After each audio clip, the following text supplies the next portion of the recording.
some of the major issues that trended, issues that made major headlines during the week. And of course, with me to do the analysis on this program, we have Mr. Peter Anosike. Peter Anosike is a philosopher, a development economist, a journalist, and a best-selling author. He is the author of Dangote's 10 Commandments and Money, the book that was rated as one of the best development books in the world by the prestigious Wall Street Journal. And of course, here in Nigeria, it was adopted as a workbook for grooming entrepreneurs by the Small and Medium Enterprises Development Agency of Nigeria, SMIDN, a federal government agency in charge of small and medium businesses in Nigeria. And today, we will be talking about all of the issues, or rather most of the issues that made major headlines this week, beginning with the most recent. If you were just joining us, fasten your seatbelt. It is about to be the ride of a lifetime at exactly 5 p.m. on the dot. 5 p.m. on the clock. The phone lines will be open so that you can share your opinions, your suggestions, and your ideas on all the different topics we'll be discussing with us. On that note, welcome to the recap.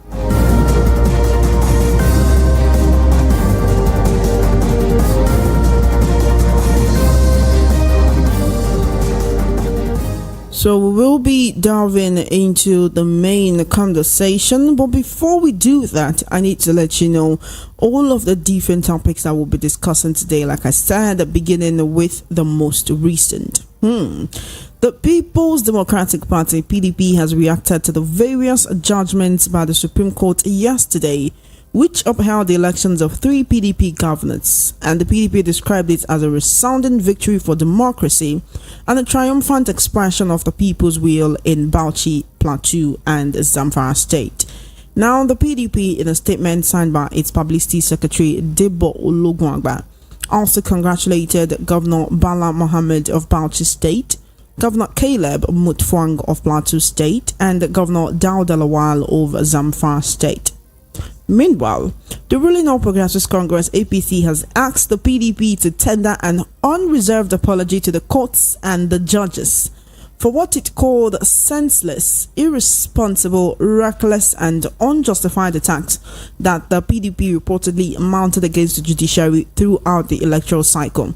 Now, the APC was, of course, responding to the outcome of Friday's Supreme Court judgment on Lagos, Kano, Zamfara, Plateau, Ebonyi, Bauchi, Abia, and Cross River governorship election petitions. A party spokesman, Felix Morka, in a statement, assumed, this is in his words, he said, if the PDP has any speck of decency left, it must tender an unreserved apology to the courts and the nation's judges for the attacks it mounted against the judiciary throughout the electoral cycle.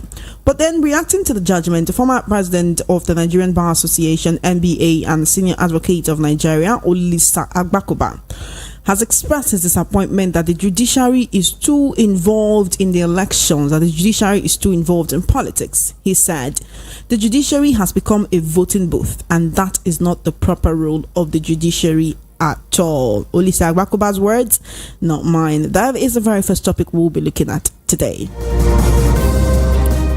We will also be looking at President Tinubu to reshuffle cabinet, 5 ministers likely to be dropped.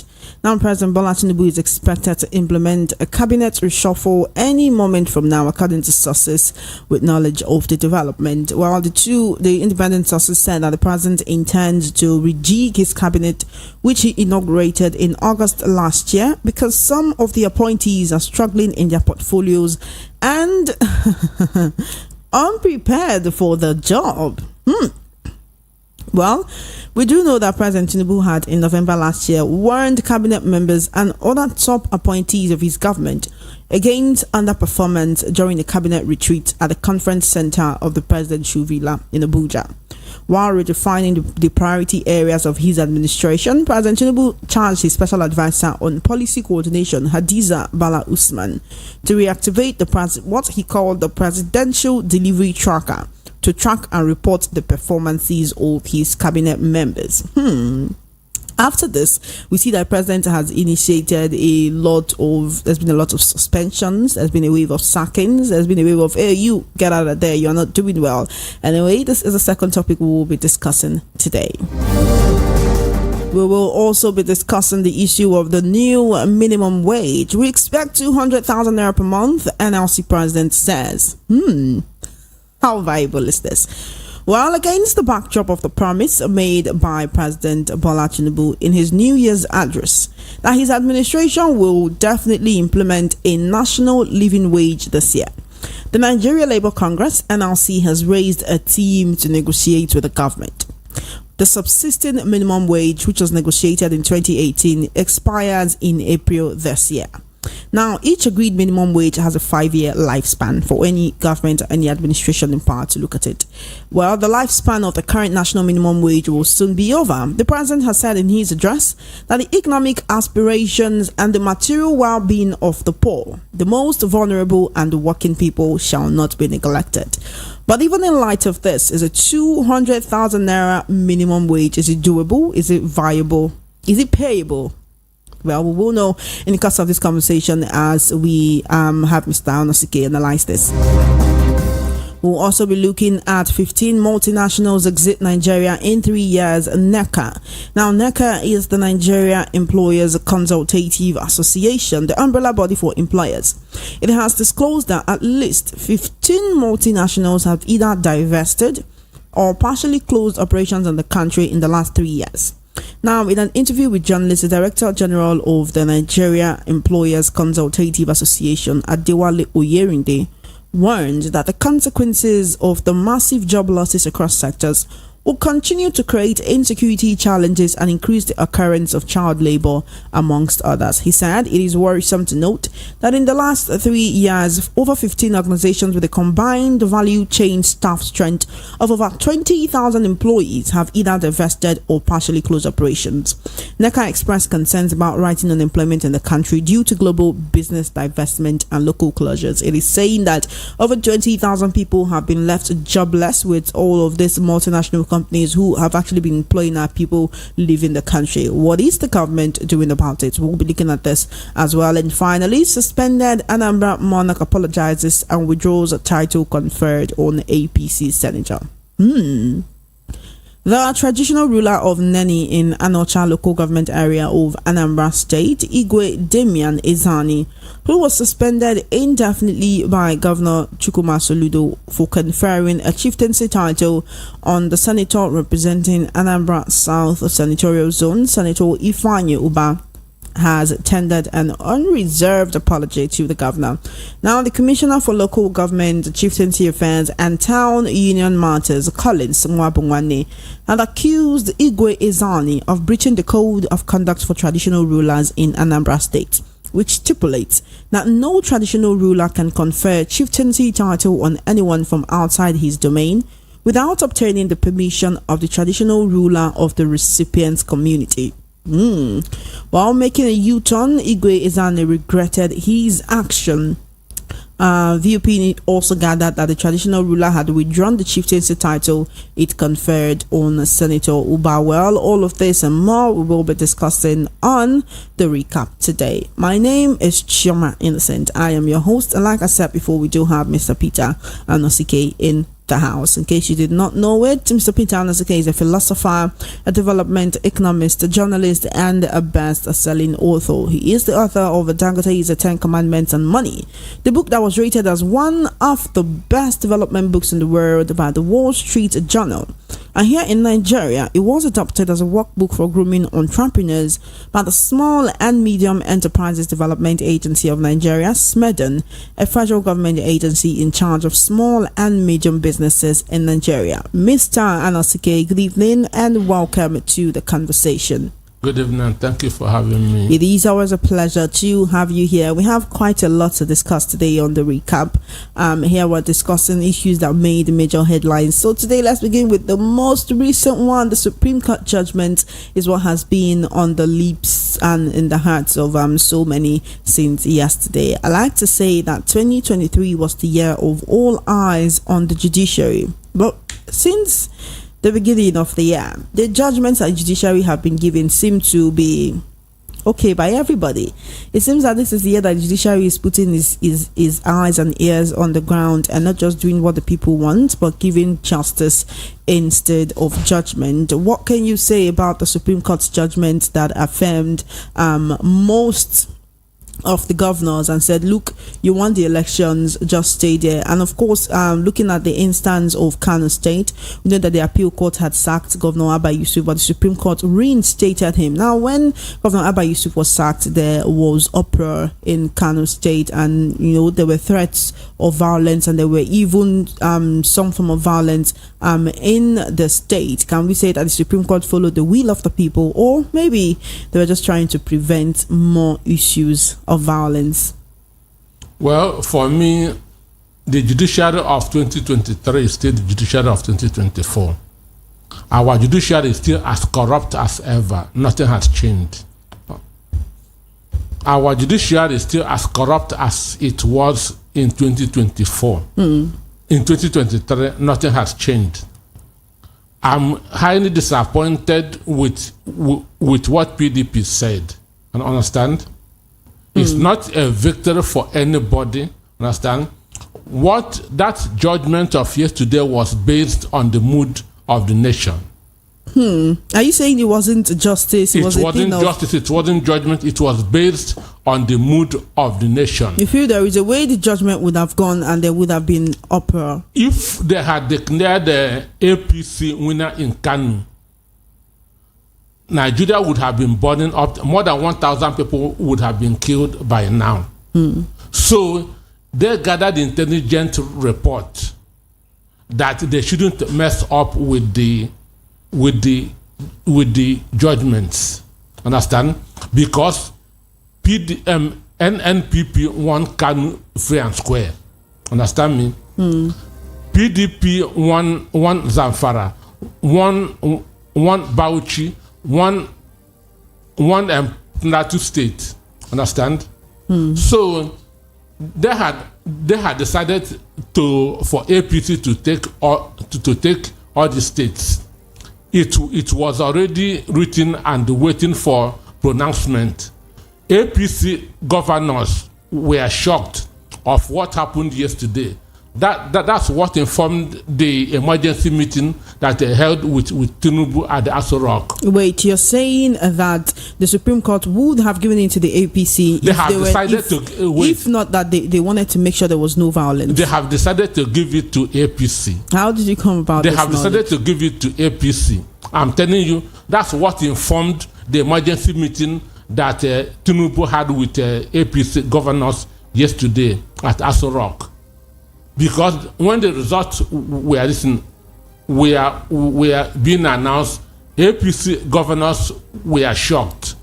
Why is this results going this way? Tinubu has to call them and calm them down, because that was not what they expected. Understand?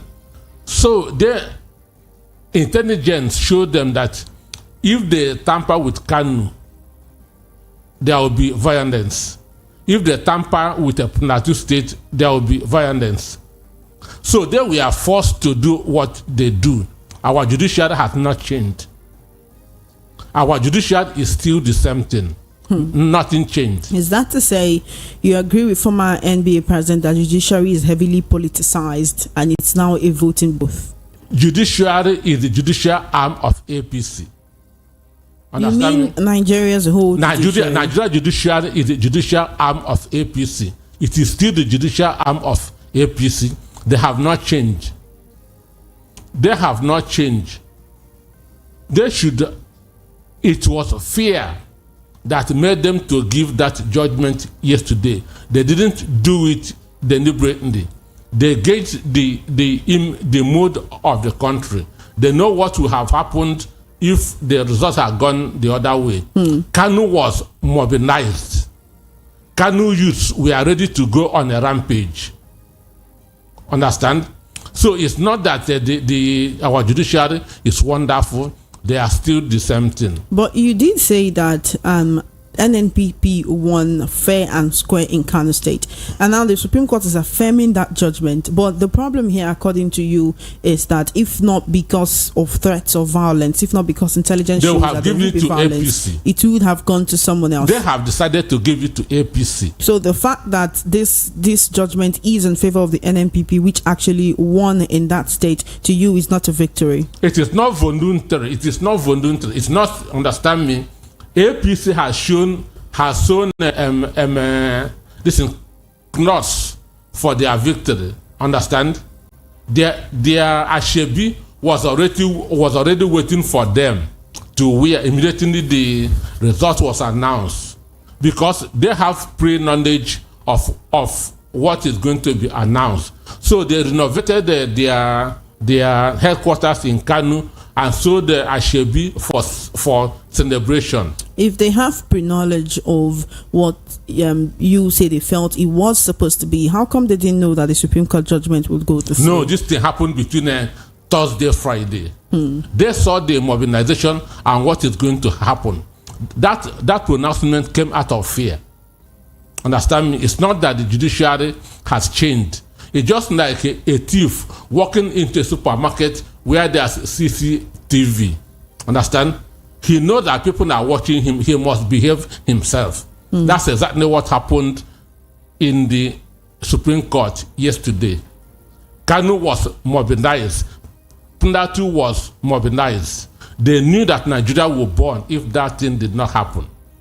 When you say was mobilized by who? The youths were mobilized to go on a rampage. If their victory should be stolen. Understand me? Because Kanu voted for NNPP, not for APC. Is that to say we have no reason to be happy with the Supreme Court There's judgment? no reason at all. If indeed someone who was voted for won at the Supreme Court, right? Why shouldn't we be happy about it, even if you feel that's not the way it was billed to have gone? Listen, PDP is expressing joy. Understand? They're not supposed to express joy. When you get what you merit, understand? Why are you expressing joy? And for more, the APC, spokesman who's saying the PDP should apologize. What he's talking is rubbish. The judiciary is of 2023 is still the judiciary of 2024. This is my interest. National Judicial Council (NJC) should hold the Kanu Tribunal and Appeal Court judges. Understand? They should be punished for that for the tension.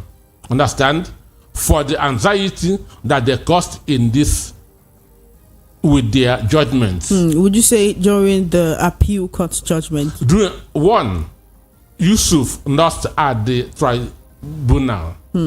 Then appeal court upheld the tribunal's the tribunal, and the appeal court knew that it was wrong. So that 165,000, I said it here, that there's no way they will punish NNPP for the mistake of INEC. Okay, you said that the election tribunal, gave a judgment and the appeal court upheld it, right? Yes, sure. Which is wrong. We've heard over and over again that it's not, when it comes to court cases, it's not just about the truth, but about what you can prove. Can't we say that their lawyers did a good job of proving their case at this court? Excuse me. The 165,000 votes that was minus from Yusuf was what caused the whole confusion. Understand me? Because according to them, the papers were not, that was supposed to be stamped by INEC was not stamped. It wasn't the fault of NNPP. Then why should you punish NNPP for a mistake that wasn't theirs? All right, INEC made a mistake and you want to punish NNPP. So this is what they have orchestrated, understand, to give power to APC. Do you understand it? So the judges of this tribunal and the appeal court that that held that vote should be minused, should be held responsible. It's not enough saying that the appeal court erred. Understand me? It's not enough to say that appeal court erred. They should be held responsible. They should be punished. That's the way to go about it. It's not enough to say that the appeal court justices erred by removing these votes. It's not enough because there were violence after the appeal court judgment. So those that will have, assuming that people died, and now the Supreme Court reversed it, what will happen? Which means they died in vain. So for me, the NJC, the National Judicial Council, should begin to hold the judges accountable. They should begin to punish judges for giving wrong judgments. They should begin to punish judges for holding wrong judgments. And the appeal court judges that presided over the Kano appeal court should be punished. The appeal court judges that presided over the Plateau State Tribunal and the appeal should be punished. It's by the NJC. By the NJC. That's the way. Anything other than this is just a waste of time. So saying that the appeal court judges erred is not enough. They should be punished because they knew what they did. They knew that 165,000 votes are valid. That it was not stamped by INEC. It wasn't the fault of NPP. And okay, going to Plateau State, mind you, one of the reasons that the House of Assembly members of Plateau State Assembly were sacked was because of pre-election issues. And that was also what they brought in this governorship issue. And the Supreme Court told them that they don't have any power to inquire about a candidate. Now, what happens to the House of Assembly and House of Representative people in Plateau State that their case did not get to the Supreme Court? So it's almost as if the judgments are at par. What the Supreme Court is upholding the judgment because of, or just the Supreme Court is upholding the judgment or reversing the judgment because of one case. Meanwhile, there are people who, with the same case, they've lost their seats. They have lost their seats. So the PDP governor of Plateau State is now going to work with the mostly APC House of Assembly makers because of wrong judgments. So it seems there are different interpretations of judgments of evidence in the different states and in different courts. In different courts. So now what will happen in Plateau State? Because why most of them were sacked and APC giving victory was pre-election issues. Understand me? It was pre-election issues. How their primaries was conducted, which is not the business of the tribunal or the appeal court. But the appeal court used it to sack the lawmakers belonging to PDP. So what will be their fate? That's why for me, NJC should sit up and begin to sack all these judges, so-called judges that have been given these wrong judgments. Nothing has changed in our judiciary. Nothing at all has changed. They are still bad. I don't want to use the best word I can use for them, that's BAD. Can we look at the other point where, according to you, you say the judgment has already been written and they already knew what they wanted to do, but then they did this in the interest of the people. Let's look at that human interest, that in the interest of the people. You say if the judgment, especially for Kano State, had gone to the APC, there would have been massive violence. Nigeria would have been burning up to now. Can't we still then say they did a good thing? Wait, when you are celebrating and you have not seen the judgment, what are you doing? When you go and show Ashebi that you are going to win, That would be like preempting, as if you already know what They will already happen. know. They already know. APC want to take all those states, but intelligence say don't try it. Understand me? The intelligence that they gathered between Thursday and Friday say it will not augur well. Understand? So most of the APC governors were waiting to hear that Kanu APC and Plateau APC, Zamfara APC. So they were shocked when it was going to the parties in the opposition. Understand?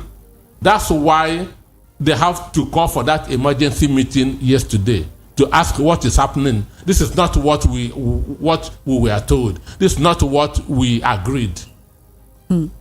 Okay, then you are listening to the recap right here on Voice of the People 90.3 FM. I'm your host. My name is Ijeoma Egwuatu, and we are having conversations on all the different issues that made headlines this week. At exactly 5 p.m. on the clock, the phone lines will be open so that you can call in and let us have your opinion on the different matters that we are discussing. We are also live on YouTube. Find us at VOP 903 FM on YouTube, so you can watch us from wherever you are in Nigeria, wherever you are in the world. To everyone watching on YouTube right now, thank you for tuning in. We will now move on to the next topic of our conversation, which is that President Tinubu is expected to implement a cabinet reshuffle any moment from now, according to sources reportedly with knowledge of the development. And the reason is, we do know that the president inaugurated his cabinet in August last year, all right, but he's saying some of the appointees are struggling in their portfolios and unprepared for the job. Mr. Anosike, this brings me to the question that I have been asking over and over and over again. We had so many cases of when these appointees came before the National Assembly and they were told to just bow and go. The National Assembly, that arm of government which is meant to vet, it's there for checks and balance. And so you'd expect that when someone comes, they do proper investigation. We have so many of the president's ministers being embroiled in cases of corruption, misappropriation of funds, fraud, and so many other cases like that. And now, if the president himself is saying these people are struggling in their portfolios and unprepared for the job, isn't that a testament to how, I'm looking for the right word, I don't want to say terrible, the vetting procedure was testament there was no investigation to failure. Understand? Because because you are changing minister, you are reshuffling cabinet just under 6 months. What does that told you? Understand me? It means that you are not prepared for this job. Understand? That's the appointers, not just the appointees. Or the person that appointed them. Because you are the coach, and you go to the field with players that are not good.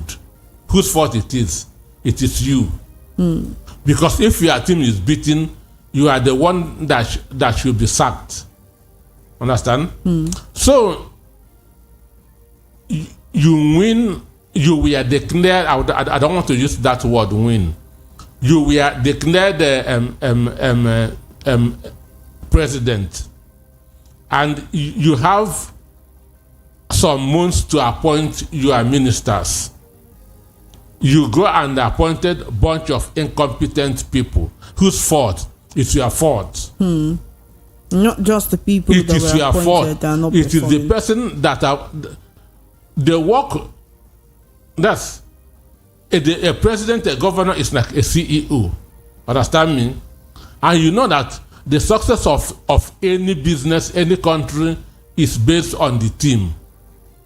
So now you have to, if you want to succeed, you have to appoint a credible team, a competent team.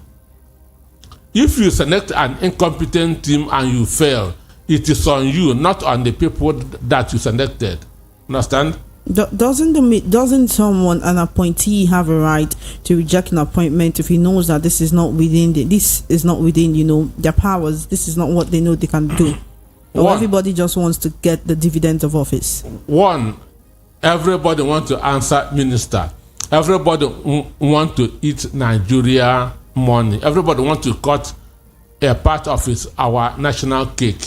So nobody rejects it. But where this thing starts from, one, the person that appoints them should be held responsible. That's to start with. Understand? He has no excuse at all for that. He has no excuse at all for that. As a minister, one, you should have 36 ministers, that each from the 36 states. One from each of the 36. This is the constitutional requirement. Then in a state of more than 2 million people, you cannot appoint one competent person. Which means, let me use that word in football, you're not a good scout. Understand? You don't have eyes for competent people. Understand me? That is on the side of the president. Then number 2, how they are being screened at the Senate. This is also another problem, because they are screened not based on their portfolios. Understand me? Now, an instance, they don't tell the senators that this man is going to be the Minister of Aviation.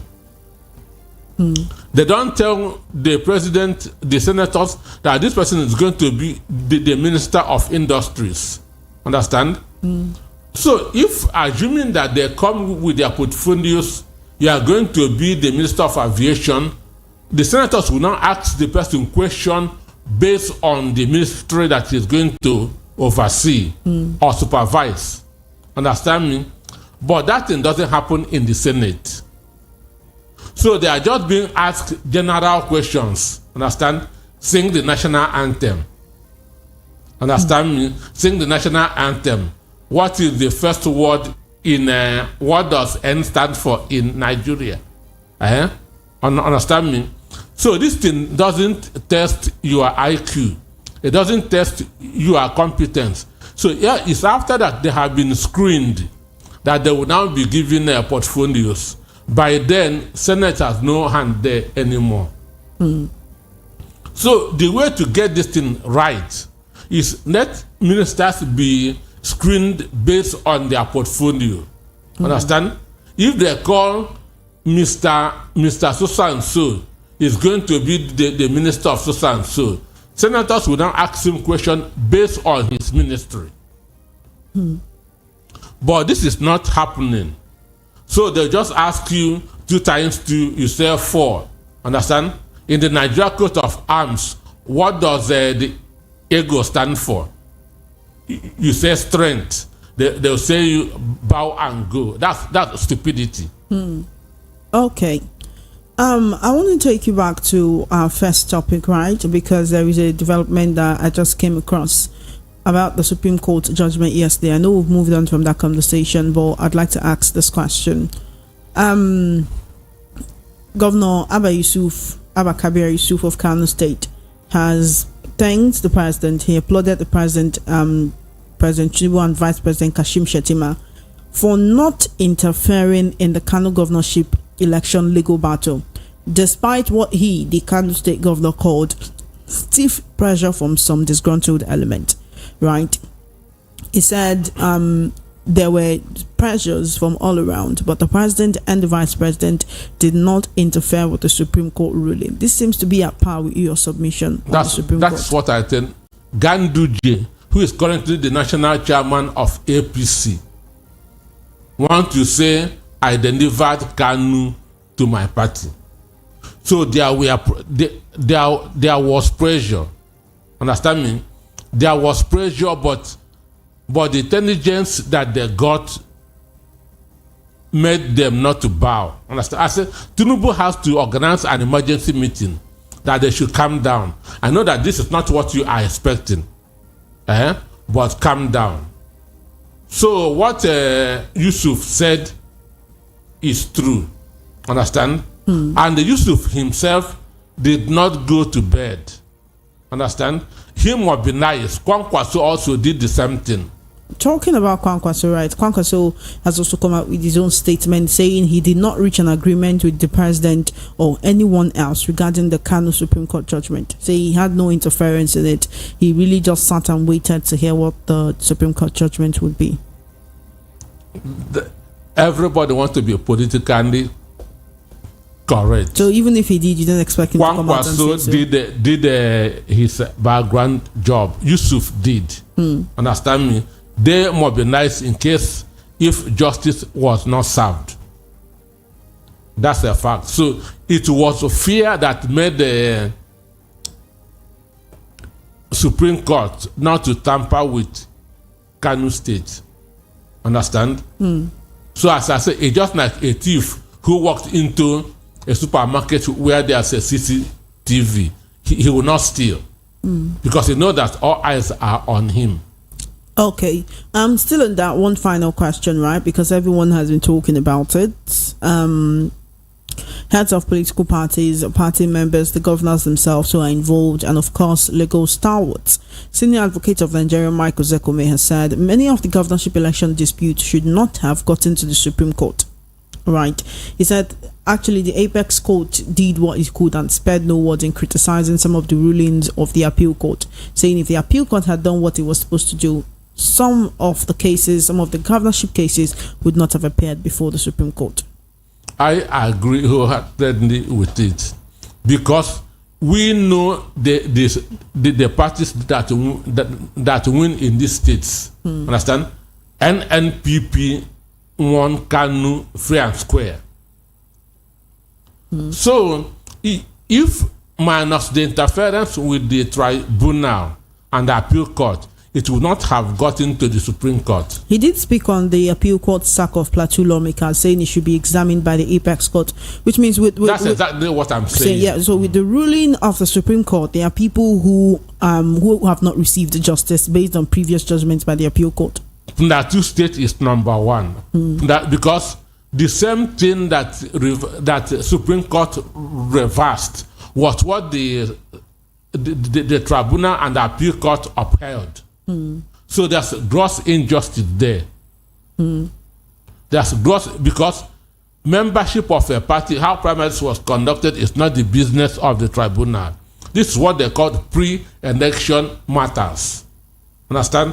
And that it was based on that they sacked most of the PDP House of Assembly and House of Representatives. Okay, then you are still listening to and watching the recap right here on Voice of the People 90.3 FM. I say watching because we are live on YouTube and you can watch us from anywhere in the world in case you want to put faces to the names or to the voices, or in case you just want to see our studio setup, head on over to YouTube right now, Voice of the People 90.3 FM, or just VOP 903 FM, and you can watch us directly. Okay, in about 20 minutes the phone lines will be open so that we can also hear from you regarding the conversation. Let us now move on to our next topic, which will be the new minimum wage, 200,000 naira per month, Mr. Anosike. In a matter of time, everyone would almost become Dangote. Is this viable? Is it doable? Is it payable? For me, I'm not impressed when workers begin to ask for increment. Understand? I have my this thing. I'm not impressed when workers begin to ask for minimum wage. What should they ask for instead? Understand me? Look, when you force government for minimum wage, they're asking for 200,000, isn't it? A government who understands economics can give you 1 million, but somebody that is eating that's taking 50,000 will still be better off than you. How so? Very easy. Understand me? Increase inflation, increase taxation. Simple. Understand me? Increase inflation, increase taxation. That your increment you become worse than you were before. Understand me? So asking for minimum for increment is not really the best. Because as you're asking for increment, the value of your money is becoming less. Understand? When you have more money in the country, the value of the money goes down. There becomes inflation. So that money that was put for you, you not even that it cannot have any impact. Understand? An instance, if they get this 200,000, they think that is much. It's not. The 200,000 and government increase the inflation by 100%. Understand? Increase the taxation by 50%. Their 200,000 will fall down to 80,000. Simple. Understand me? So what they should be asking about is to reduce the exchange rate. Reduce cost of inflation. Understand? Reduce cost. What causes inflation? If the cost of inflation is reduced, prices of food in the market will come down. Understand it? Prices of food in the market will come down. Reduce cost of energy, cost of transport will come down. Then even if you are earning 20,000, you can make better use of it. So, but these people, their focus is always on minimum wage. It is wrong, very, very wrong. An economist who knows his onions will never ask for increase in minimum wage, because government can even give you more than what you want and still take it back. So they should be asking for how to stabilize the inflation. Understand me? Number one, reduce cost of energy. High cost of energy. Reduce high cost of energy. If you reduce high cost of energy, you have reduced cost of transportation. You have reduced the cost of electricity bill. Understand? Provide infrastructures. Keep the salary the same. And they will enjoy it far more than giving them 1 million naira a month. Understand me? Okay. So when they are talking 200,000, when they are giving 200,000, the value will not be up to 80,000. Because the market woman is going to increase the prices of what he is sending. Understand me? Then the transporter is going to increase his cost of transport. At the end of the day, you will not see any value in that money that was increased. So for me, what they should be asking for is government should provide infrastructure. Reduce cost of energy. Understand? When you reduce cost of energy, you have reduced cost of doing business. You have reduced cost of transportation. You have reduced cost of electricity. Then when you provide the hospitals, they will not have to be paying more on hospitals. That is, even if they feel that the minimum wage is low, it can still be maximized. They will benefit more.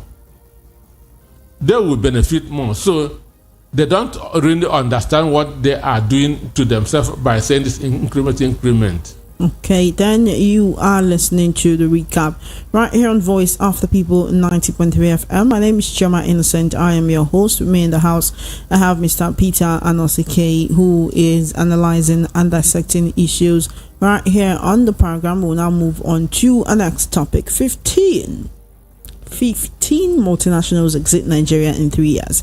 20,000 people have lost their jobs.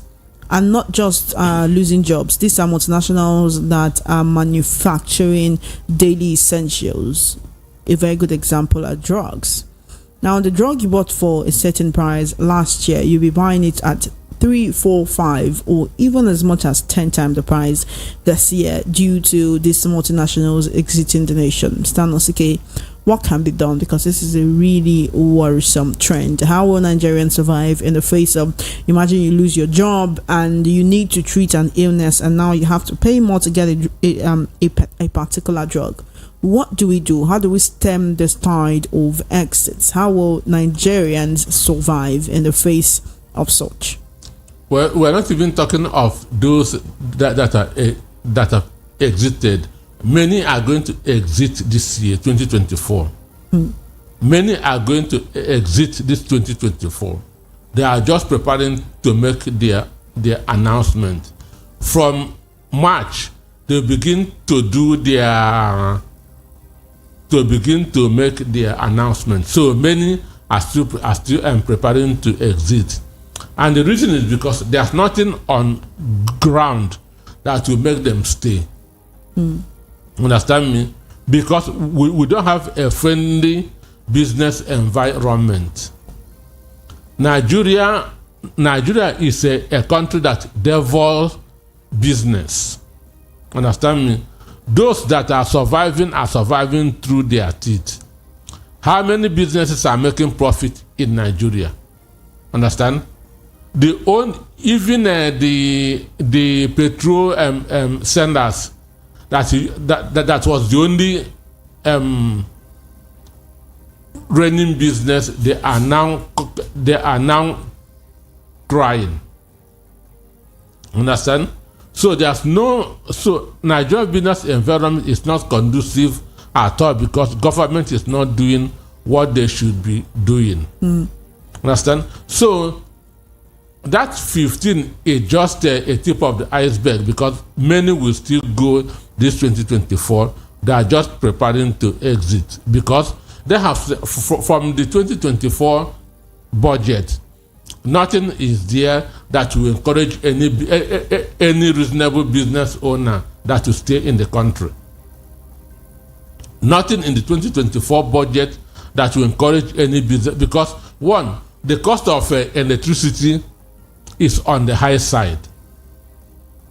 The overhead cost of doing business in Nigeria is too much. There's no incentive. Government is not helping. Policies are somersaulting on a weekly basis. Understand me? The exchange rate, the inflationary rate, all these things are not helping.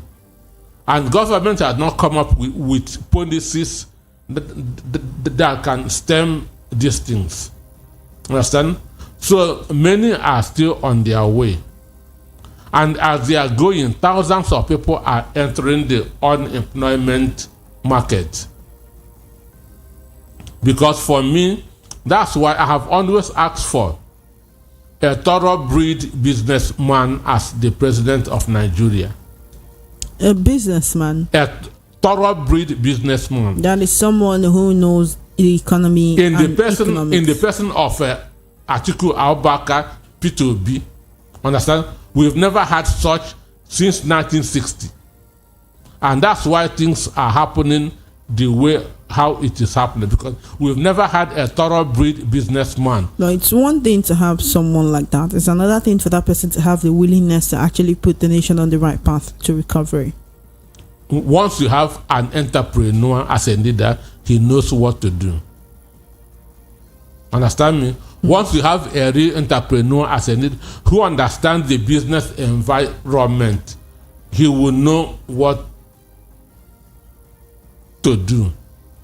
So that has been one of our biggest problems in this country. We've never had a thoroughbred businessman, because one thing that an entrepreneur would always do is to cut cost. Understand me? And without cutting cost, you can never make profit. And that's the difference that an entrepreneur, a thoroughbred businessman, will make any day. Will have one in office. He will cut the cost of governance.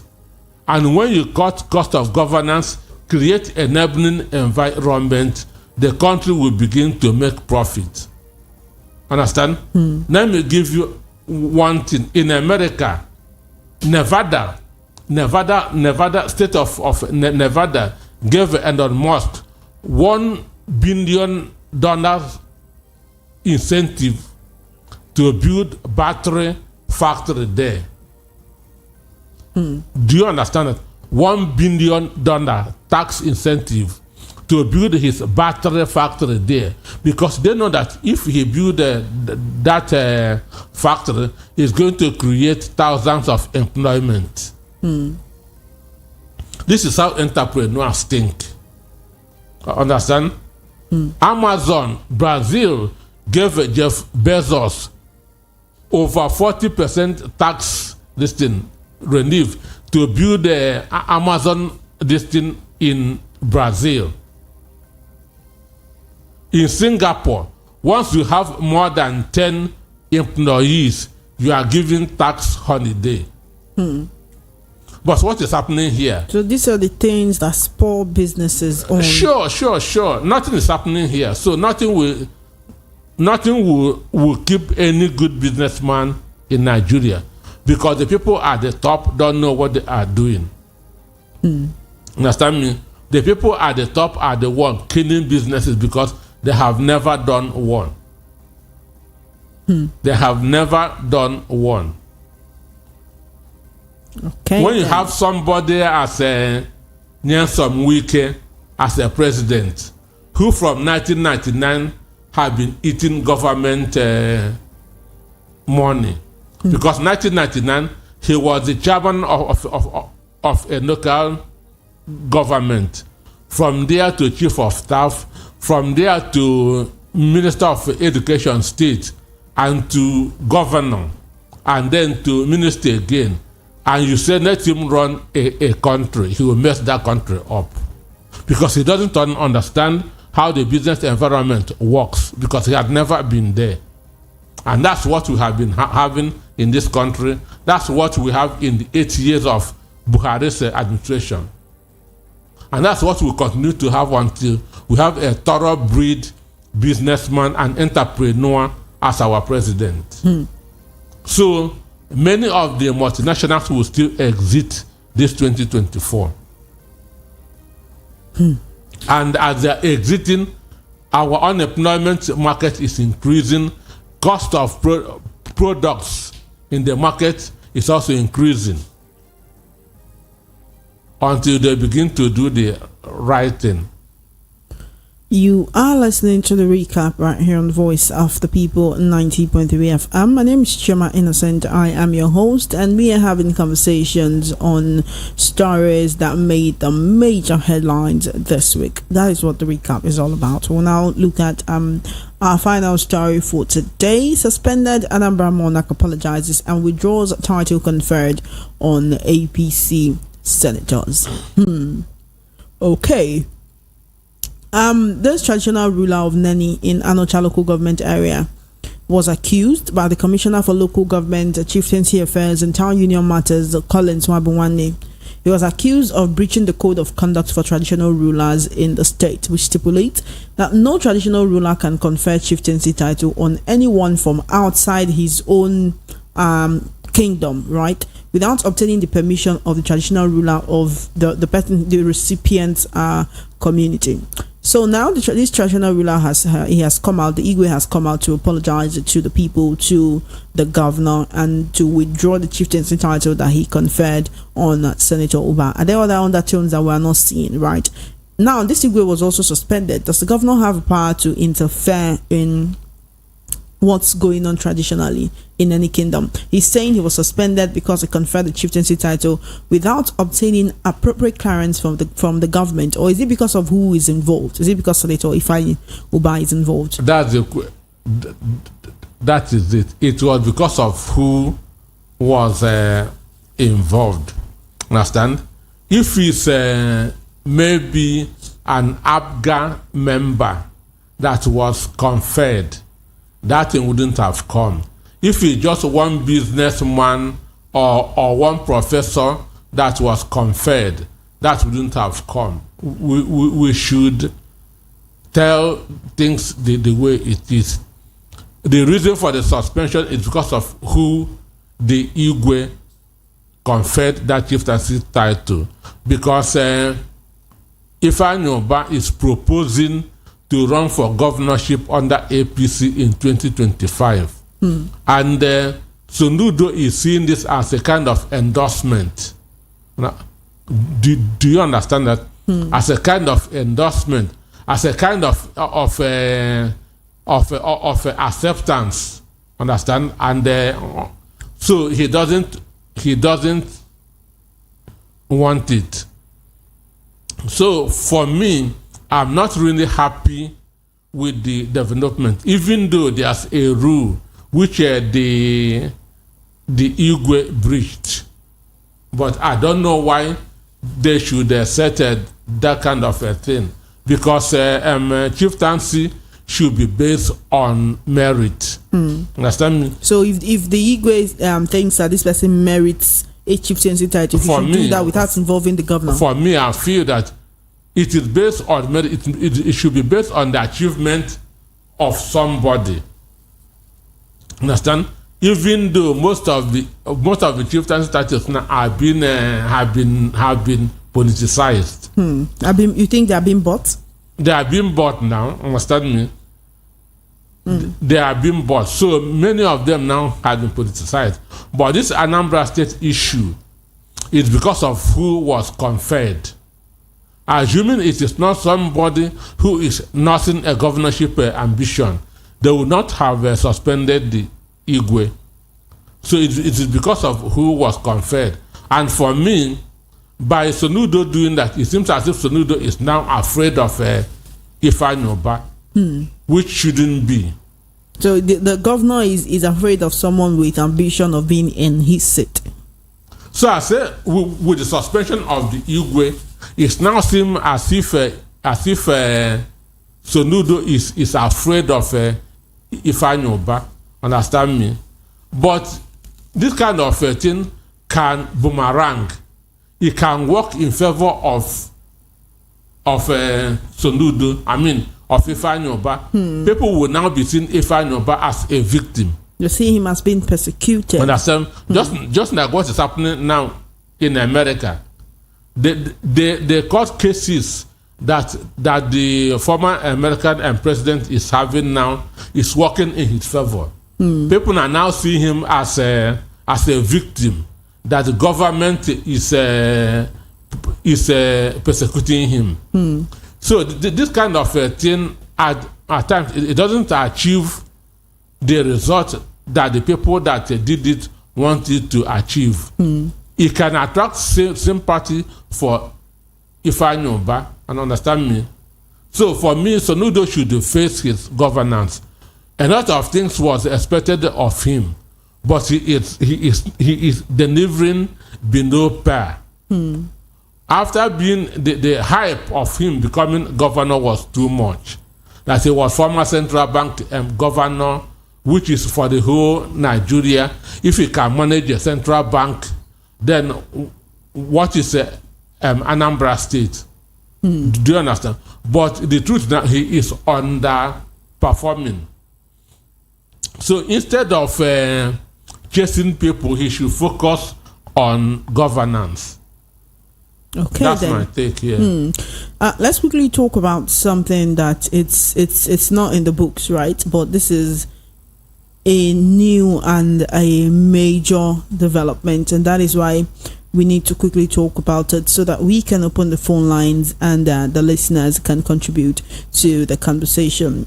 It would seem that a crisis has hit the Plateau State Assembly as the Speaker of the House has disowned the 16 APC members of the House. Now, the Speaker of the Plateau State House of Assembly, Gabriel Dewan, says he's only recognizing 8 members of the House. The Speaker is the only member of the Young People's Party, YPP, that was elected Speaker after the sack of 16 PDP lawmakers. Now, the appeal court has sacked the 16 members elected under the PDP on the premise that the party had no structure as at the time they were nominated as candidates, and therefore they lacked the legitimacy to be sponsored by the party. Now, this is something we've talked about in the course of the Supreme.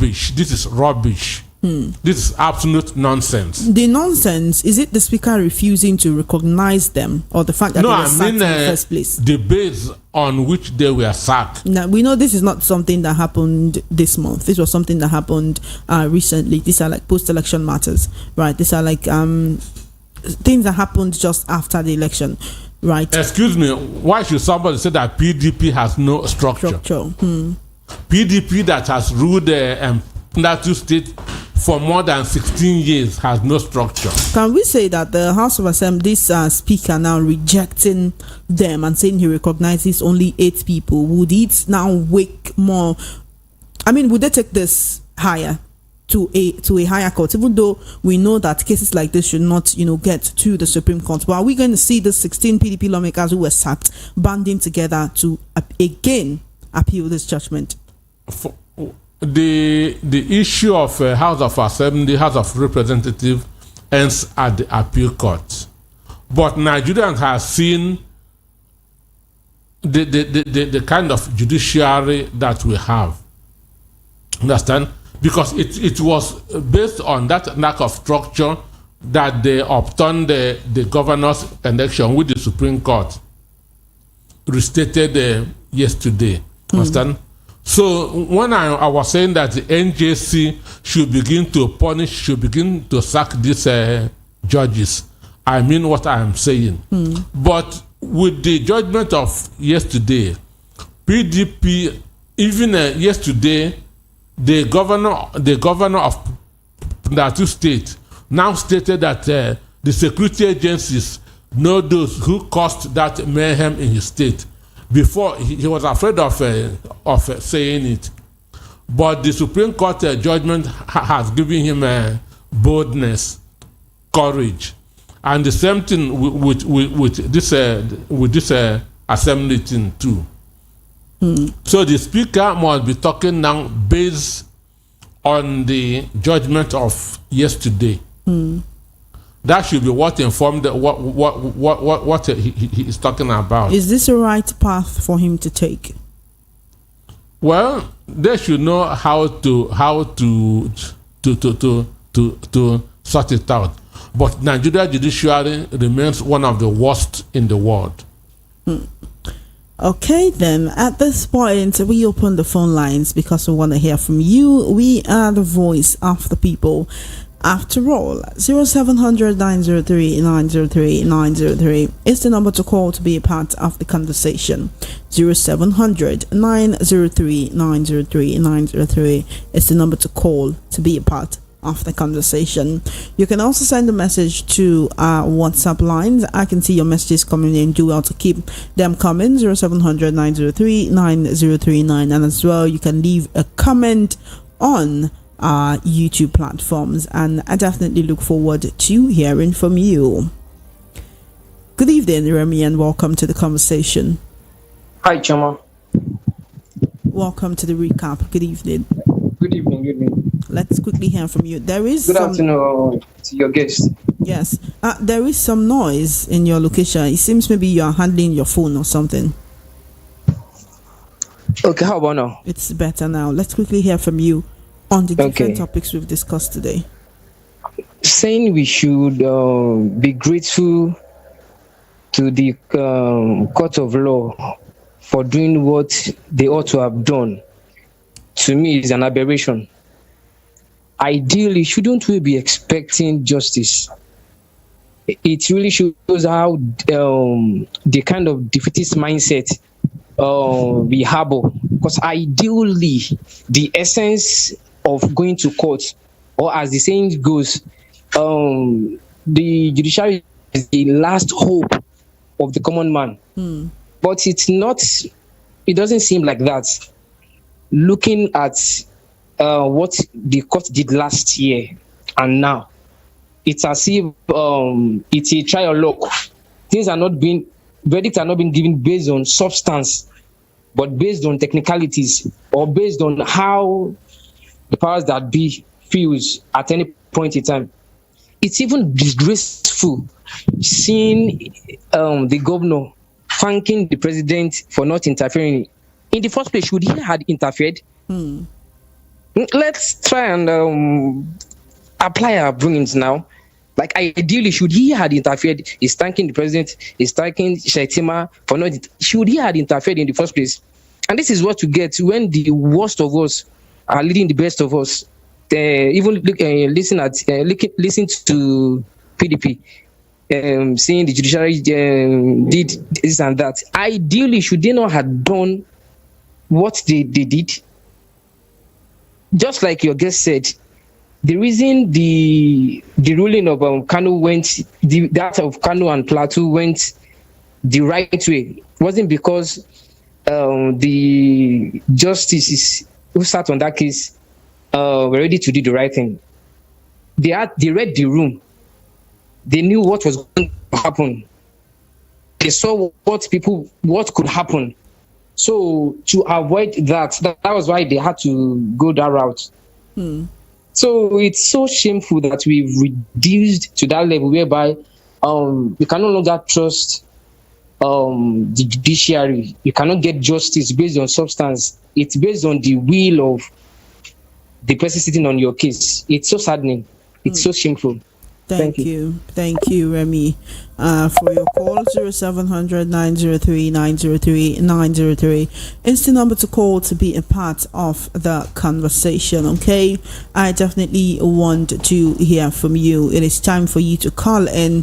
It is time for you to also share your opinion on the different issues that we are discussing today. You can also leave your comment on our YouTube platform. To everyone who's watching on YouTube right now, thank you. You're the reason that we are here.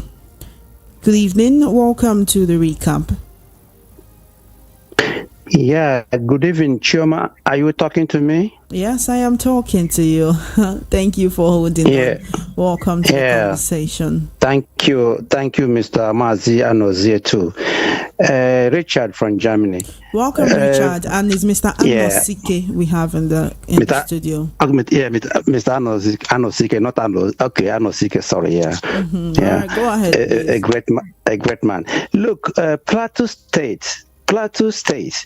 Yesterday, the governor was declared the winner, right, by the Supreme Court.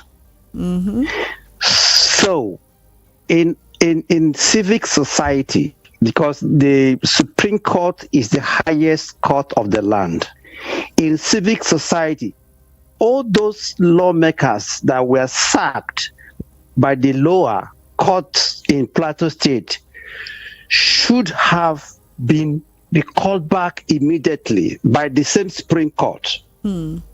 That's you feel the Supreme Court should have announced that it should be returned. Exactly, because that is the apex court. That is the apex court. There is no way Supreme Court, I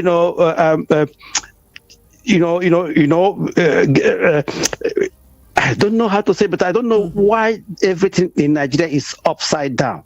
Supreme Court, gave this governor, yes, and then the lower court sacked the other, the senators, the House of Representatives in the same Nigeria, in the same system. Where does this work?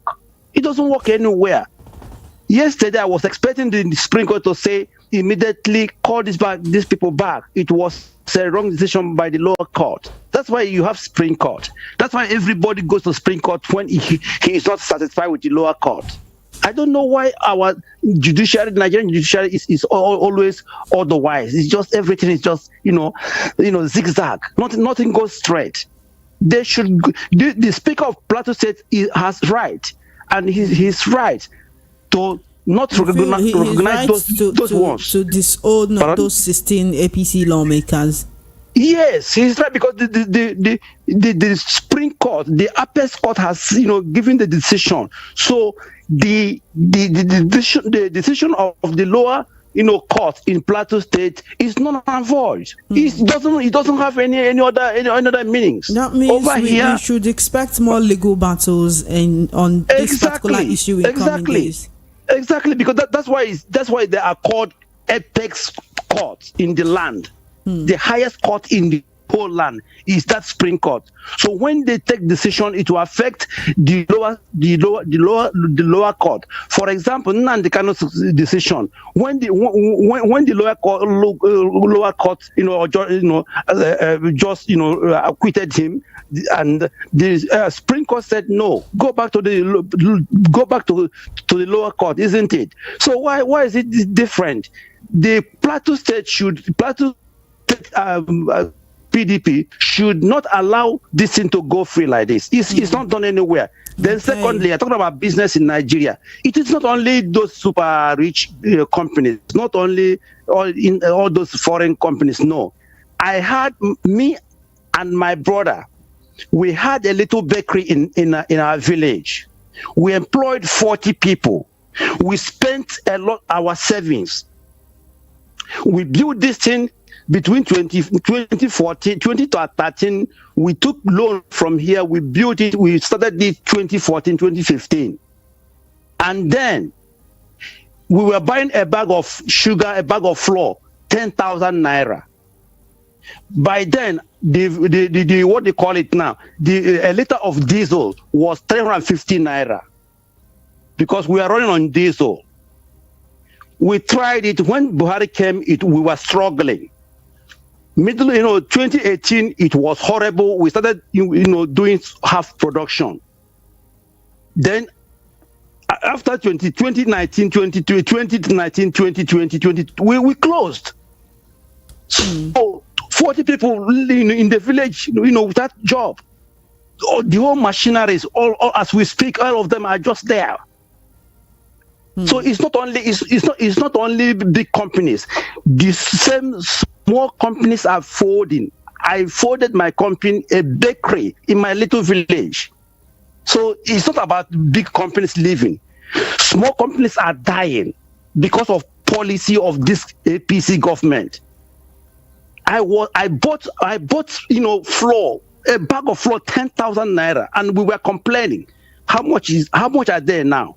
And we did that in the village, not to make much profit, but at least to engage our people. Now 40 of them not doing anything, mostly women, and some young youths who were our drivers, who were driving the bread around the community. It's a shame. It's a shame. Thank you. Bye-bye.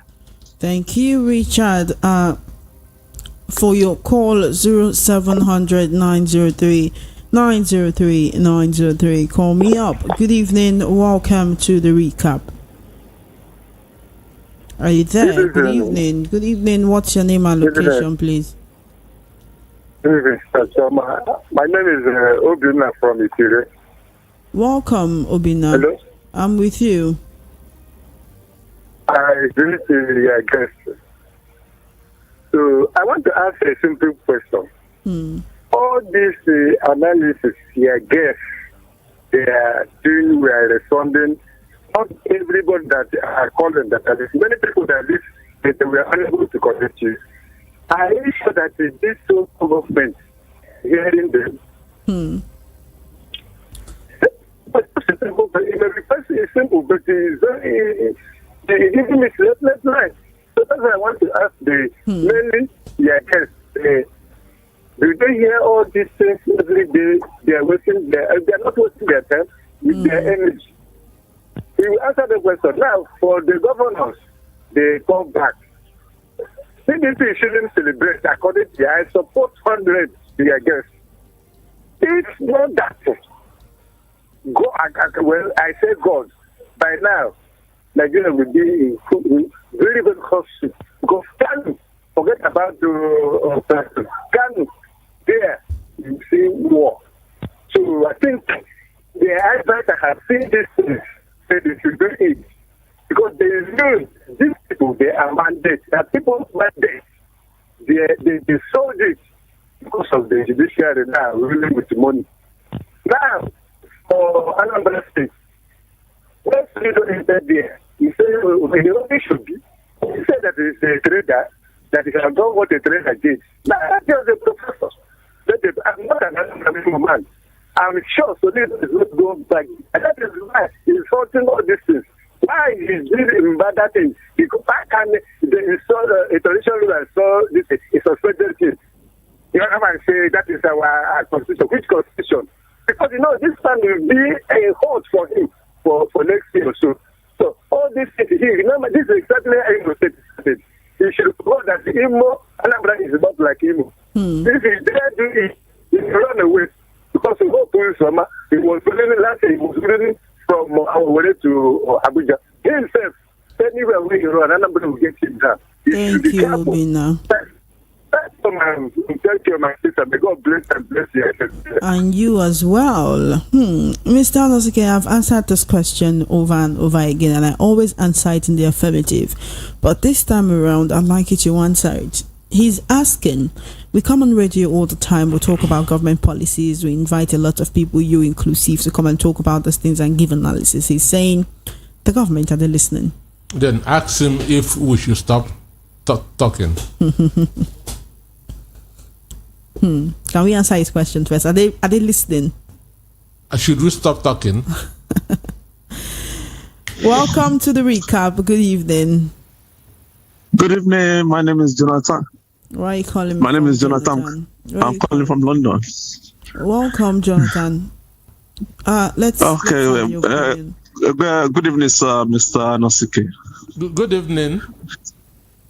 So my contribution is about judiciary.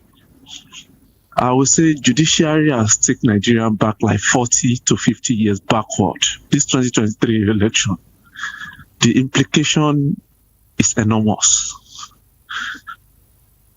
These people don't know the sensitivity of these judgments they are giving to the public, to the world.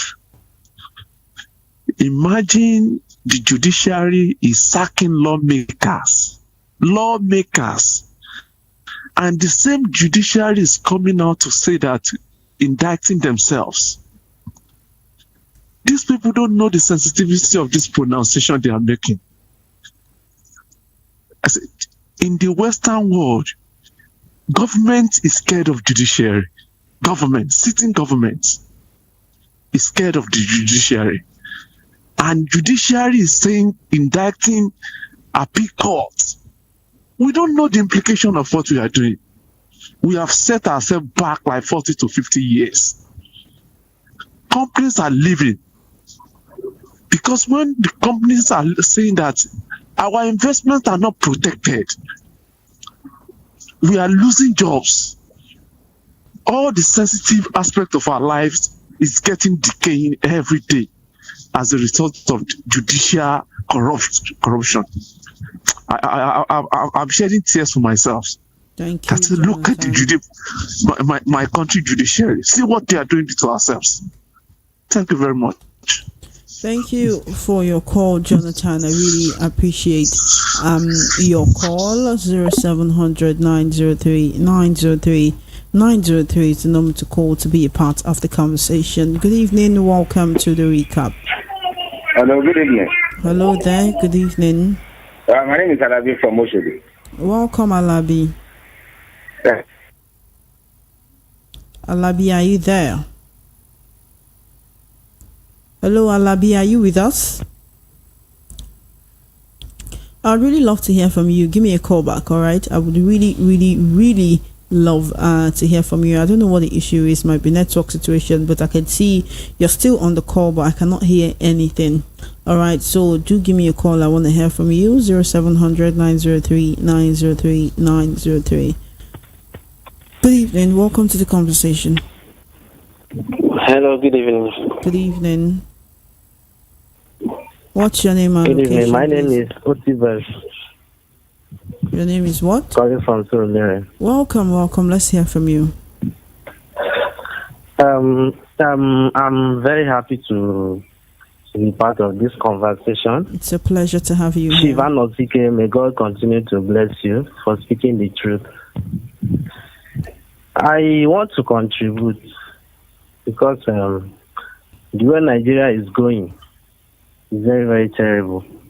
Because I know in 10 to 20 years to come, if nothing has been done right, in 10 to 20 years to come, will not be easy. Hmm. You see, in our Nigeria today, the APC government failed the whole Nigeria woefully. Nigeria government failed to take any action against the INEC chairman, because that is where I'm concerned. You know, in 2023 election, the whole Nigerians, or like 70% Nigerians, were fully ready to take our mandate back to where we want it to be. But INEC failed us woefully. So I know what INEC makes the Nigeria to become today. Nobody is happy at all. All right. Nobody is happy. Everybody are angry. So in our judiciary sector, I know they are working for APC. So they are working for APC. If nothing has been done rightly, from now in the next election, I believe things will still be like this. But Thank I pray Nigeria will get to a better position. Thank God you bless so much Thank for you so your much. call. I really appreciate it. 0700 903 903 903. I can see your comment on our YouTube platforms. Please keep them coming very soon. I will be taking your comment and also your messages on WhatsApp. Good evening and welcome to the recap. Hello, good afternoon. Hello there. What's your name and location, please? Okay, my name is Edward. I'm calling you from Malakuko, Lagos. Welcome, Mr. Edward. Let's hear from you. Okay, I want to talk about the Plateau issue. Please go right ahead. You see, the speaker that said he don't want to recognize some people is only calling for anarchy. Because anything that concerns House of Assembly aimed with court of appeal, there is nothing Supreme Court can do about it. Okay, sir. Because it is what to take to Supreme Court that Supreme Court will adjudicate on. Okay, look at this, right? Mr. Edward, if the Supreme Court said that the appeal court made a mistake, what then should be done? That is a constitutional matter. The law says anything concern legislator aimed with court of appeal. Okay, what if the lawmakers band together to go to the Supreme Court and institute a case of wrongful judgment? My sister, write this down. If anybody take it up and go to Supreme Court, they will lose out. Because the Constitution says anything with National Assembly end up with court of appeal. If they lose out, won't that be the Supreme Court contradicting itself? Yes, of course. So many cases in Nigeria, the contradiction there and nothing was done. Because they will rule on the Constitution of Federal Republic of Nigeria, and it end up there. They accept it's a mistake. What they do, what Court of Appeal did was a bad mistake. It's a very big mistake. But they cannot. What is the mistake that was made? The mistake they did was that somebody saying PDP did not have did not conduct primary or cap structure. It's an aberration. It's an insult to PDP. PDP that they existed since 1999. How can you say they don't have structure? Are you getting me? I get you, but then it's the Supreme Court judgment that is casting more light on what we could call the mistake that was made by the appeal court, right? I can assure you, Supreme Court will not rerun itself and will not rewrite itself. That one has come. But it can be collected against coming 2027. But it's not this one. All the litigation about National Assembly end up with court of appeal. That's what the Constitution says. It's not left our National Assembly now to review the electoral law and make it more elastic, that if you have any complaint, you can take it to Supreme Court. That is now under the Nigerian Constitution. It ends up with court of appeal. Thank you, Mr. Edward. Thank you, Mr. Edward. Thank you very much for your call. I keep listening. The recap continues. We're taking the conversation all the way till 6 p.m. 0700 903 903 903 is the number to call. to be a part of the conversation. Good evening. Welcome to the recap. Good evening. What's your name and location, please? It's Mr. Arenda Michael. Welcome to the conversation, sir. Let's hear from you. Yes. Thank you, guests, very much. I want to talk about the Plateau issue. Please go ahead. Yes. Whatever thing that matters, because you cannot say that anything is impossible without trying it. If the speaker had decided to reject those PDP men or 8 lawmakers because the process they came there was faulty, let him take it. Then let them go to court and they file a case of that their rights have been infringed. Let us know what the court will decide, because it is not appeal court again. The Federal Constitutional Court, if I'm right, and go there so that the matter will lead to Supreme Court. Enough of this nonsense. Enough of this criminality. We cannot continue this way. That's my contribution. Thank you so much. 0700 903 903 903 is the number to call to be a part of the conversation. You're listening to the recap right here on Voice of the People 90.3 FM. Call me up. Welcome to the conversation. Good evening. Yeah. Good afternoon, Ijeoma. Welcome to the conversation. Yeah. I see my record on the line, please. Nemika, let's hear from you. Yeah. All right. My greeting to Mr. Anosike. Thank you so much. Yeah. Happy New Year to everybody, first of all. Same to you as well. Thank God for giving all the strength to meet the New Year. And whether they like it or not, we will be speaking. They will not close our mouths. Rather can they stop us from having a country to be proud of it. My contribution goes this way this evening. First of all, Mr. President cutting down his expenditure of, a traveling bodyguard or security. I don't know what they do. Cutting down don't mean anything for us. You should do what Peter said. You should cut down the expenditure of governance to 60% if you want to show us leadership. Because he has grabbed the power and they run away with it. Nobody is dragging with him anymore. What we need now is the leadership. Show us leadership that we can understand and be proud of it. That one apart. The other one is these people that leaving party to join another party. Nobody stops anybody from defending going to a new party. Nobody defends. But mind you that Yahweh, you speak yesterday, will come and live with you as he did with all of them today. This man from Rivers, he said he cannot leave what they call it typhus to join cancer. Now he's enjoying cancer. So dealing with cancer. You're telling me that one apart. And this one also, Wala or what they call him. He said one join Incompetence means APC. His brain stopped working. That means his brain has stopped working with that by his words. Because this time around will be holding them by their words. He cannot speak it and run away out of it anymore. Because these are becoming too many. The country is going down. They are looking at the ship. They are the pirates or they are sellers on it. Looking at the ship sinking every blessed day. They are dining and whining every day. Forgetting to go back to the drawing table and know what they can do to put on things in order. They are playing with the society. Let them keep on doing that.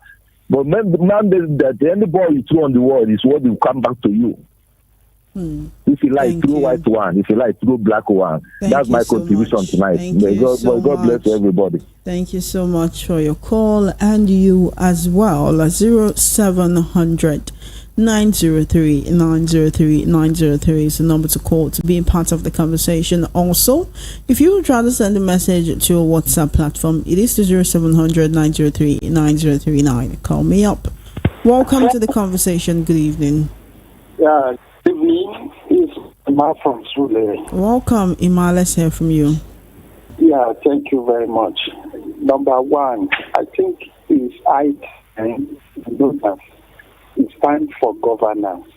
Enough of this negativity. And that negativity is what is causing. Whoa, are you there?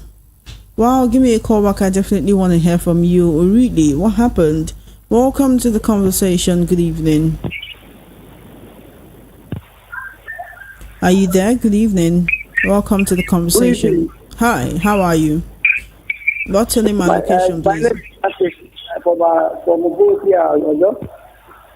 Let's hear from you, sir. Yeah, we're all talking about judiciary. We're talking about the power section in this country. I'm talking about power section. The power sector? Well, these are yes. What about it? Electricity. It's very, very necessary because it is one of the major thing that makes a nation to be a nation, like in production. Does that mean when a country cannot produce life, it means a lot to the people. But don't you think if we get governance right, then every other sector will work? If we get governance right, then every other sector will work. But we will start somewhere. We will start somewhere. We can't get everything at the same time. Okay. We start somewhere. What Nigeria needs most now is security and life, power. That's the most important thing now. It will help the poor people to have something they are doing. When the country is there are no security and everywhere is blackout. It makes everything frustrating. Everywhere frustrating because things have to be done by giving people rights, power. So they do what business they are doing, even if it's a small business they are doing, have power to do everything. Thank you so much. Thank you so much. Thank you for your call. I really appreciate it. I can see your comments coming in on our YouTube platforms. Do keep them coming. I definitely want to hear from you. Also, I can see your messages coming in on WhatsApp. Keep them coming. Welcome to the conversation. Good evening. Hello, Shaman. Good evening. Good evening. Welcome to the conversation. I'm Ben. I'm calling from Abba. Welcome, Mr. Ben. So I believe that if those lawmakers in Plateau challenge this matter, they will get something out of it. Because you cannot go against Constitution. Our Constitution states that the election matter expires after 14 days. 14 days after the primary. Do you understand? And the only person that has constitutional right to challenge it must partake in that primary, and the person must be a member of that particular political party. Do you understand? You be a member of PDP. Then you will challenge it that they did not constitute this thing. Like in San Fara, it was APC members that challenged it. You agree that the same thing. So this one, 14 days have passed. Then the main election has passed. Then another party, APC, went back to what happened during the primary and challenged the matter. And that High Court lacked the jurisdiction to entertain that matter. You understand? So according to our constitution, that case never even existed in any court, both High Court and the Appeal Court. It never existed because they lack jurisdiction. If they say they have the jurisdiction, but the judgment has careless. I think you understand my point. Then you will be saying that it has expired there. Then now, they lack jurisdiction to attend the matter at all. The matter is a pre-election matter. And the person that brought it to you is not a member of that political party. And the 14 days after primary have passed. So you feel everything was wrong with the judgment from the beginning? It's not even the judgment we're talking. They lack jurisdiction to entertain the matter. That was what the Supreme Court was talking, that they were very wrong. They lack jurisdiction. The junior court, subordinate court, lack jurisdiction to entertain the matter in the very first place. So that case never existed. So these people should fire that thing on. They should fire it on. We have constitution. And why they call them Supreme Court is that they have the power to do anything concerning our constitution. And they have done it. They said they were wrong. So let us see what will happen. Thank you so much. Thank you so much. God bless you. Thank you for calling. Call me up 0700 903 903 903. Mr. Anosike, please go ahead. I've been listening to all these people. Nobody has called for those judges to be punished. Understand me? This is grievous offense, deliberate, intentionally. Understand?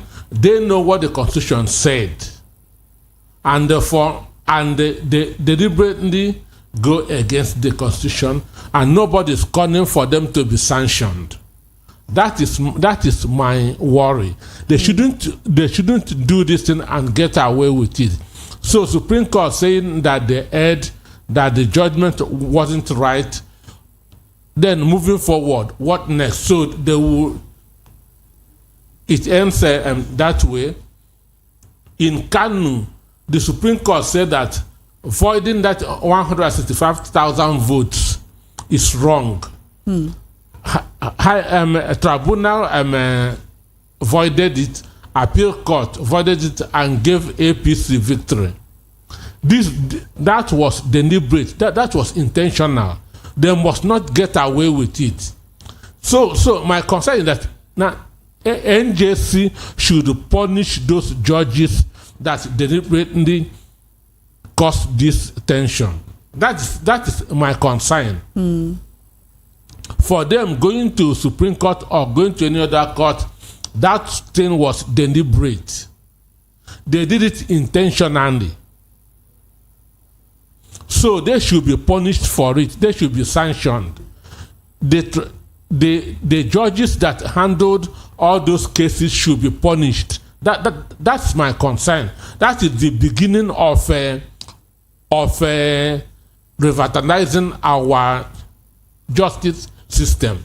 So anything other than punishing those people, we are still where we are. That's my concern. Okay, then good evening. Welcome to the recap. Please turn down the volume on your radio set. Good evening, Mr. Please turn down the volume on your radio set. I've already done that. All right, Hello? Go ahead, sir. What's your name and location, good evening, please? Mr. and my name is in the studio there, Peter Anosike, sir. Welcome. My name is, thank you. My name is Peter Osifo. I'm calling from Abba. Welcome to the conversation, sir. Thank you. The judgment given by the Supreme Court Judiciary yesterday is very much commendable. I think they have read the pulse of the nation, especially in Kano State. You see, first of all, I want to let people understand that, in my own opinion, that we have political judgment and legal judgment. You understand? When it comes to legal judgment, we are talking about technicality. Whether it favors you or not, as far as that judgment is concerned, that is the right judgment. Also, political judgment, well, they have to read the pulse of the nation, especially in Kano State. You understand? And when at the issue, that place, the judgment there in the appeal court was very controversial because the oral judgment was different from the one seen in the CTC. So people now liken that it is the one that is in the CTC that should be the right judgment. So that is why there is that judgment. But we should also commend the president for this, because these judgments in the Supreme Court, not only in Kano State, but other things like Plateau, they have brought peace and political stability in Nigeria. Because people have been saying, the Supreme Court or the Judiciary has been passed since last year or so when they gave that judgment to the present government, that is Bola Ahmed Tinubu. Fine. Can you compare this, the Supreme Court or the Judiciary of today to that of Obasanjo in those days, in 1999, where, you know, and even not only the Judiciary, the INEC of Mauritius, will you compare that to this one? No, that one of Obasanjo was a rape of the Nigerian democracy.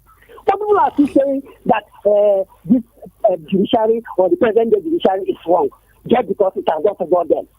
You understand? So please, we should try to give kudos to our judiciary. You understand? And give peace a chance.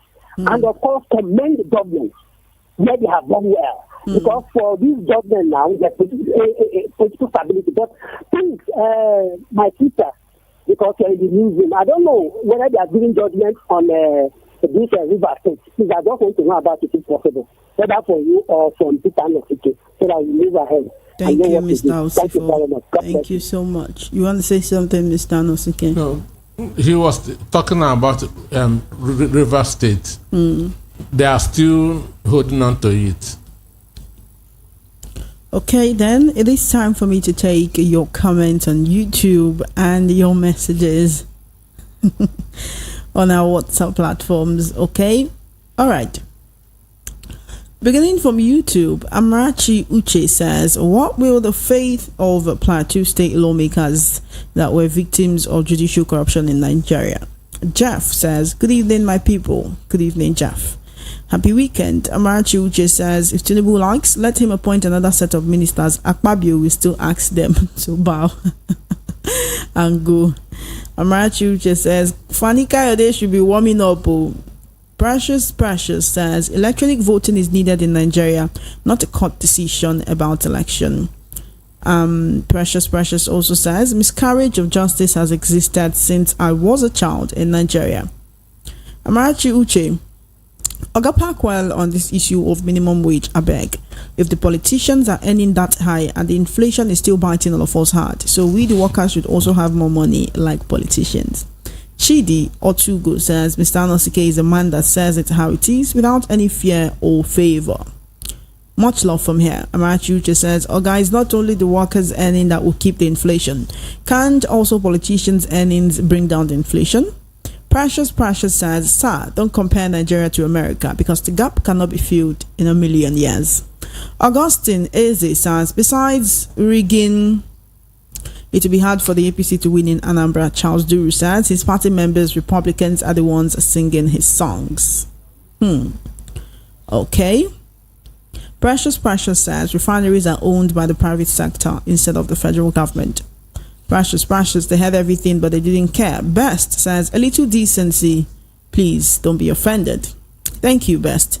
Vitus Equibilim says, the judiciary has been destroyed in Nigeria. Maduagun Kema Column says, unfortunately, Nigeria is failing. All the institutions are compromised and no solutions in sight. So how can the country move forward from the British Virgin Islands? Dada Didayo says, Chioma, can you read messages earlier?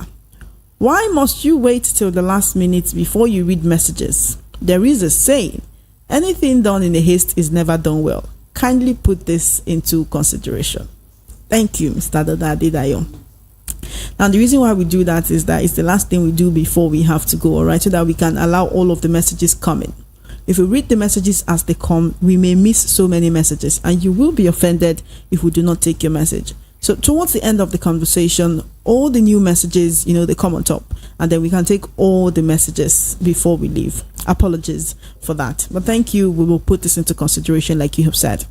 Amechi Nwachukwu says, those judges that truncated the duly elected senators, House of Rep members and Assembly members must be brought to book now. Amechi Nwachukwu says, please, we can't hear what she's saying. Okay. Vitus Equibilim says, in a civilized nation, the chairman of INEC should have been in prison by now. So also Festus Okoye. Moving on to WhatsApp, so we can take your messages as well. We have this one from Francis from Fastech says, good evening, presenter and analyst in the studio. In fact, Mr. Anosike is 100% correct that the justices are still corrupt. Mind you, those judgments that were given to PDP yesterday is as a result of the dangerous vibe the judges saw in people in those states. Mr. Anosike, long life unto you, my brother. You're such an intelligent man. Francis from Fastech. Good evening, crew. I want to give a scenario when you appoint Agberu to a CEO of an organization without interview. The result you get from him is corruption above the law, looting, gang of thieves, eye service, propaganda, hypocrisy, etc. This is what has happened to Nigeria. When you don't come for debates, the result you get is no certificate, vote buying, Agbero intimidation, compromise, INEC and police, cash and carry judiciary. The rest is the nightmare Nigerians are facing. Check all those around him, from senators, ministers and governors, corrupt individuals. Like they say, birds of the same feather flocks together. It is a shame that the worst of us is ruling the best of us. Of course, this is from Dayo. Dayo from Fagba. Thank you, Dayo, for always sending in your messages. Good evening, VOP. I have no much to say other than to greet and thank the rare gem in the studios, Mr. Peter Anosike. Also, I say thank you to Mr. Darlington and Nigerians in diaspora who are giving their support to correcting the economic, political, and social wrongs in Nigeria. Lastly, I greet the voice of the People's Radio for making our voices heard. May God continue to bless you all. Egege from Agege. Thank you so much, Egege. You're the reason we are here. We're here to give you a voice. Thank you for always tuning in and for always contributing to the conversation. Chioma, your guest should give us proof to show our judiciary is corrupt instead of throwing allegations it can't sustain anywhere. If nothing happens when tribunal and appeal courts give their judgment against NNPP, what gives your guest assurance that Kano will burn if the judgment goes the other way? We should always be careful of what we say on radio without facts to back our claim, just because we feel so. My regards to CP for always being objective without any sentiment. Olu from Badagry. Good evening, Mr. Anosike and Chioma. 1. Minimum wage. It is high time the civil servants put an end to minimum wage, since the additional wages requested are far less directly proportional to the astronomical inflation in the country. Let them make a request for a permanent infrastructural development. 2. Industries exiting Nigeria in droves. The government policies are inimical to the survival of businesses in Nigeria. The government should note that by the time the industrialists have finally deserted the country, the citizenry will be at the mercy of the foreigners for survival, and the law book would be nowhere to be found. The efficacy of the inimically useless policies would boomerang on the makers of the law, interpreters of the law, and enforcers of the law. This is coming from Chisco. Chisco, you didn't tell us where you're writing from. Thank you for writing in anyway. Good evening, VOP. Our leaders are the ones killing this country called Nigeria. During the time that PDP was ruling, starting from the time of Obasanjo to Jonathan, almost all the textile industries closed down because of bad policies. Still, PDP were then making noise that their party was the largest party in Africa. Today, APC have taken over leadership. Many big companies are leaving Nigeria to neighboring countries or to countries where they came from. The APC government is not doing anything to redeem people's jobs. Instead, they've started campaigning for the next election. My people, is it not funny? Chinemere from Agbara. Good evening, Chairman Mazi Anosike. Please, are we not just wasting our time talking about a confirmed failed state? I think if the opposition doesn't put our united energy to demand the implementation of the 2014 National Conference, the rot will only get worse. Our judiciary is a joke. Corruption and tribalism have rendered it useless. The retired Supreme Court Judge Datijo confirmed that much. The sooner we devolve political power to the 6 regions and create a real republic, just like our colonial masters UK, the better for Nigeria. Instead of the opposition pushing for 2027, they must demand for immediate constitutional change. We all know our current union is not working. Astino from Olodi Apapa. Femi from London. The revolution we have all been waiting for would have been ignited yesterday had the judiciary declared APC won the election in Kano. They cleverly avoided that. It was only suspended. It's coming very soon, even earlier than expected. The evil politicians' days are numbered. Karma is around the corner. Thank you, Femi from London. Evening, Chairman, Mr. Anosike. If they do free and fair elections without vote buying, also without cash and carry judiciary, Agbero intimidation, and police conspiracy, the APC will not win one state. Considering the way Nigeria suffered under Buhari and Emefiele, it is a shame. Dayo from Fagba. Sounds like our time is fast spent and we really need to go. But I'd like to have your last words on the whole situation and the contributions that every caller has made. Well, man, that's what should be. Now the Supreme Court has ruled on about 90% of the states. So there should be no more distractions. There should be no more court cases on the part of the governors. They don't have any reason again not to do the reason why they were voted into office. because most of them were given excuses that they were being distracted with the court cases from tribunal to appeal court, but now everything is over, so this is now time for governance. It is time for governance, and it is time to move Nigeria forward. To everyone who keeps asking, can they hear us? I am assuring you, right, personally and professionally, that they can. Many times when the conversation has ended, we know what we hear, we know what we face, right? So they hear. It is left for those in government to implement policies that would actually help you and I to have a better Nigeria. And I want to tell you that everything you're facing as a Nigerian, I'm facing it 2 times, because I'm even here giving you a voice on radio. Whatever we do in our little corner of the world, let's do the best that we can to make Nigeria better. And that is the advice I will keep giving you every day. Now, until I come your way next time with another wonderful, insightful episode of The Recap. My name is Ijeoma Innocent, and I will definitely come back with Mr. Anosike next time. I have a wonderful weekend, and do your best to make Nigeria better. It's not all about the government. Have a wonderful, wonderful weekend. We'll be back here next Saturday with another episode of The Recap.